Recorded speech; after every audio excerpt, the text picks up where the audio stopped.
இன்றைய நாளிலோட தலையங்கள் என்னென்ன வந்திருக்கு அப்படின்னு பார்க்கலாம். அந்த வயசுல தினமணி அரவிந்த் கெஜ்ரிவாலோட போராட்டம் பற்றி கைகொட்டி சிரிப்பார்கள் அப்படின்னு ஒரு விமர்சனத்தோட ஒரு தலையங்கம் எழுதியிருக்காங்க.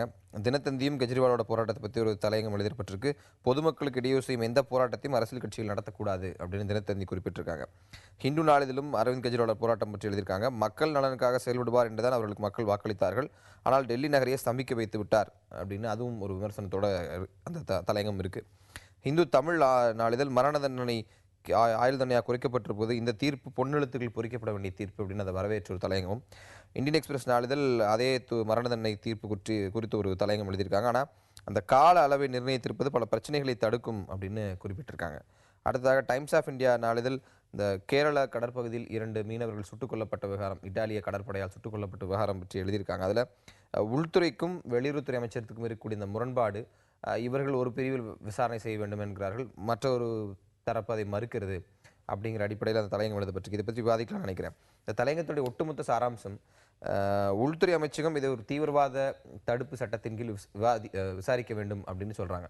ஆனால் வெளியுறவுத்துறை அமைச்சகம் இது எதிர்க்கிறது. இந்த 2 அரசு நிர்வாகங்களுக்கு இடையிலான அந்த மோதல் போக்கை விமர்சிச்சிருக்காங்க. இது பற்றி உங்களுக்கு கருத்து என்ன?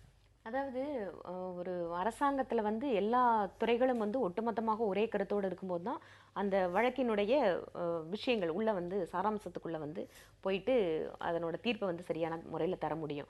இந்த மாதிரியான அரசாங்கத்தினுடைய 2 துறைகள் 2 விதமான நிலைப்பாடு எடுக்கிறதுங்கிறது இது ஏதோ முதல் முறை இல்லை.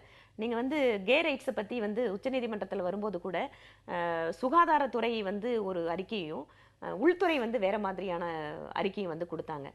எப்பவுமே இந்த மாதிரி அரசாங்கம் வந்து முரண்பாடான விஷயங்களை வந்து கையில் எடுக்கும்போது அந்த வழக்கினுடைய தன்மையை தான் அது பாதிக்கும்.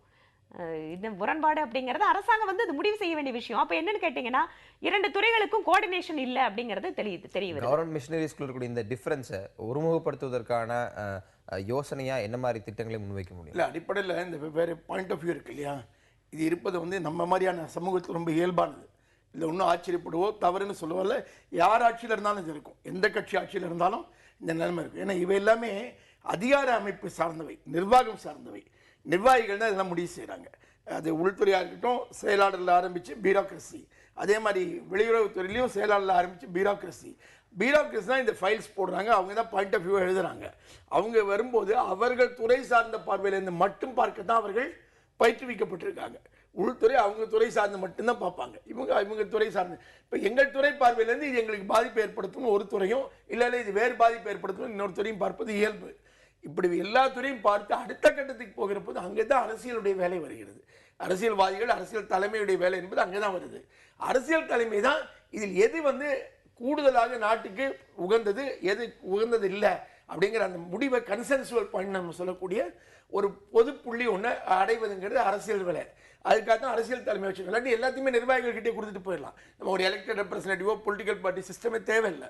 வெறும் பியூரோக்ரஸியை நாட்டை ரன் பண்ணிட்டு போயிடலாம். ஏன் அதுக்கப்புறம் பொலிட்டிக்கல் லீடர்ஷிப் வச்சிருக்கோம்னா அதுதான் காரணம். இப்போ பொலிட்டிக்கல் லீடர்ஷிப் தான் இதை ரிசால்வ் பண்ணணும். இந்த மாதிரி கான்ட்ரடிக்ஷன்ஸ் வரும்போது அதை முரண்பாடுகளை தீர்க்க வேண்டியது வந்து அரசியல் தலைமையுடைய வேலை. கண்டிப்பாக நம்ம இந்த விவாதத்துக்கு இதுக்கு மேலே நேரம் இல்லாதனால இதோட நிறைவு செஞ்சுட்டு வேறொரு தலை பற்றி இடைவேளைக்கு பிறகு பேசுவோம்.